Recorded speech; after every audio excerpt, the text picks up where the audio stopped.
Hey guys, in this video I'm going to show you how you can use Visual Studio Code to run SQL queries from within your Visual Studio Code editor. In this particular example I'm going to use MySQL server. So I'm going to show you how you can connect to MySQL server using your Visual Studio Code, how you can create tables, insert data and fetch data using Visual Studio Code itself. In addition, this method you can use to connect to any other popular SQL server like PostgreSQL or Microsoft SQL Server or any other popular SQL server.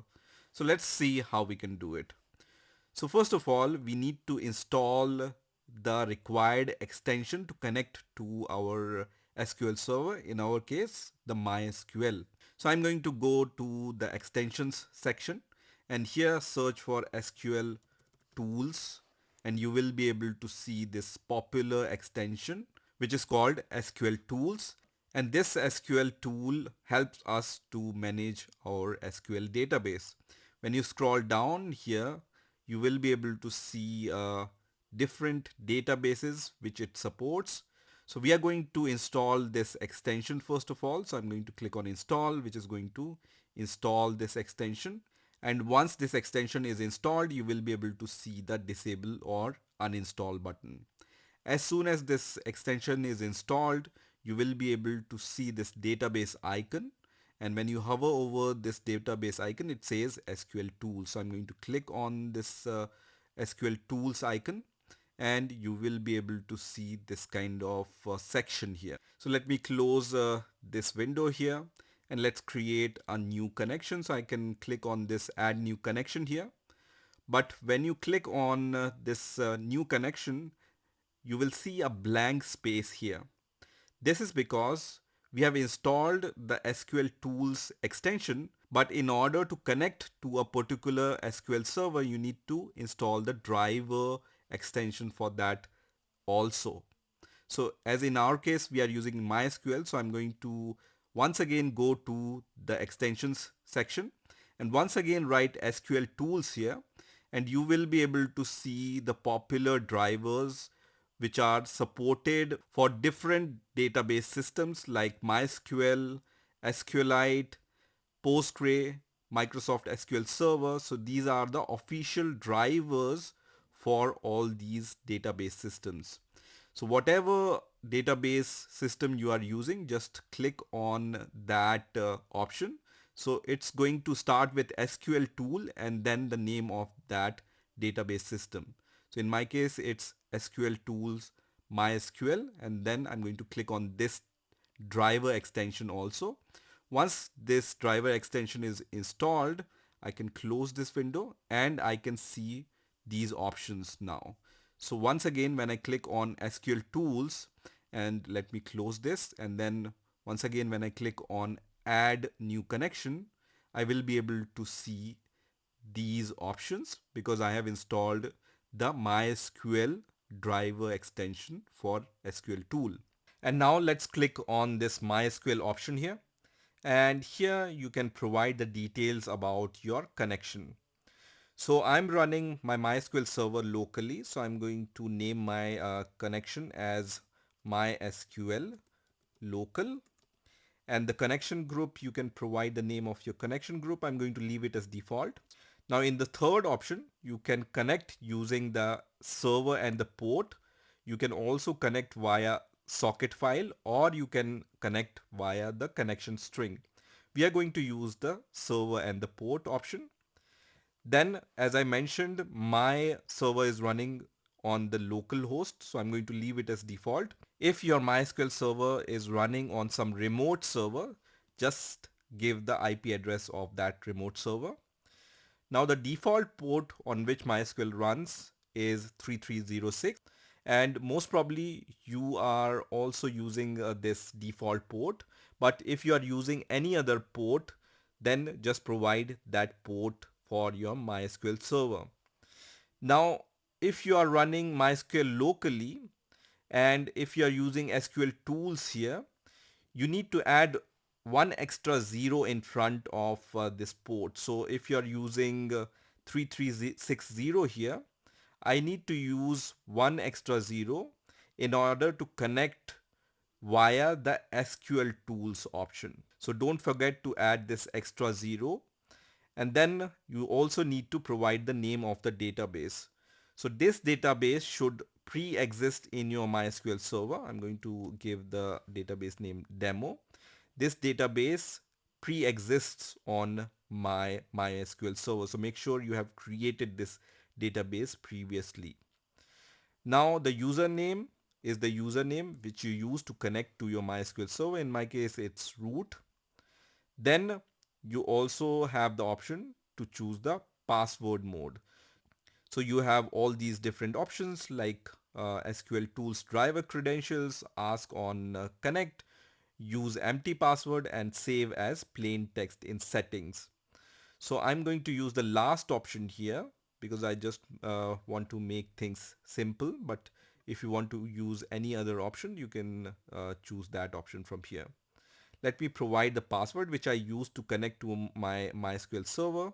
Now here under MySQL driver specific options, we need to select X protocol for authentication protocol.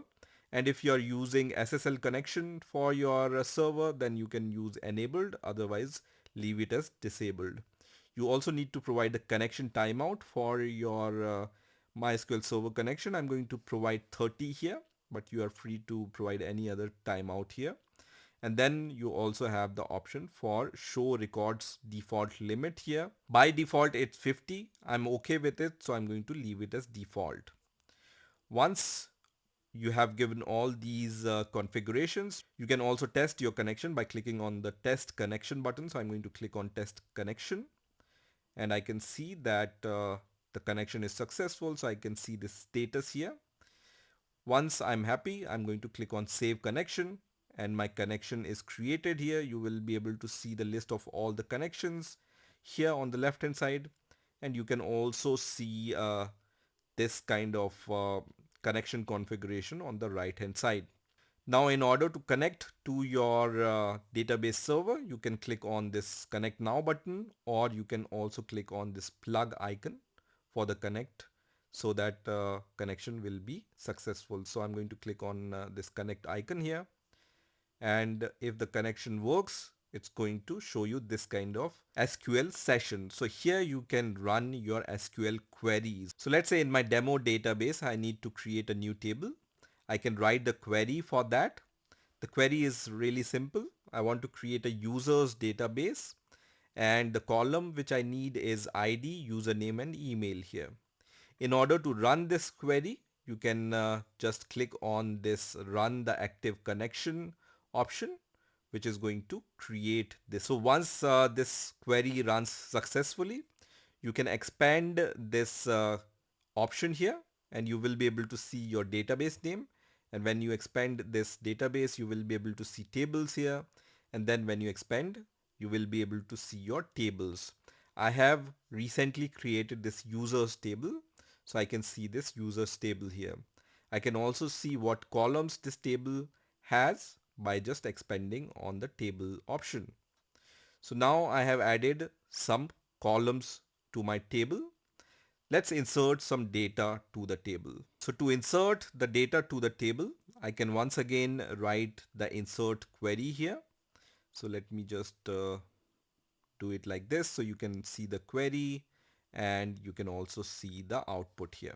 Okay, so this query is also really simple. I'm going to use insert into the table name, and then I want to just add the username and email ID because the ID is auto incrementing here, right? We just want to run this query, right? So in order to run this query only, you can just select the query, right click on the query, and also you also have the option to run the selected query. We need to use this option here. So I'm going to click on run selected query, which is going to run my query, and then we will be able to see the output. Now once I have inserted some data, how can I view this? The simple option is you can just write the select query. So I can just write select asterisk from users. So you can see when I type any query, it gives me the autocomplete option. and I'm going to select this query and then right click on it and then click on run selected query. You can also press Command E on Mac. If you are using other operating system, you will be able to see the key combination in front of this run selected query here. So just run it and then I can see the data here. You can see this data is available here.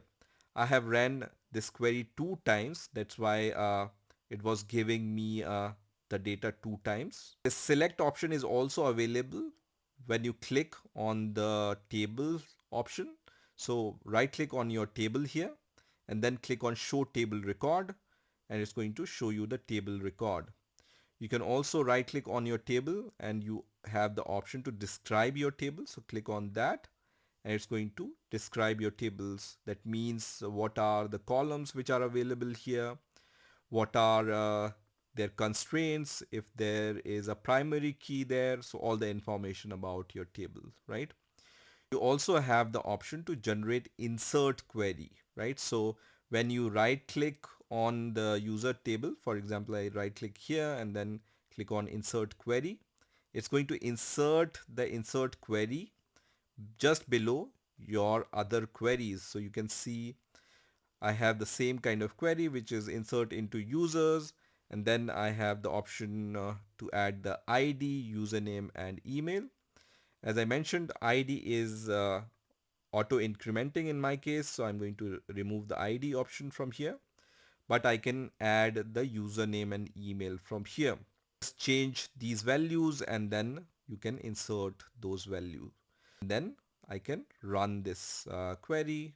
You know the drill. Just click on run selected query, and once that's successful, right click on your table and then click on show table records, and I can see the 7th record is added here. This is how you can connect to your MySQL server and query your MySQL database using the Visual Studio Code and this SQL Tools extension. Now let's say in future you need to change the configuration of your MySQL connection. You can do that also. So let's say you have changed the IP address of your MySQL connection and you want to change it into a connection.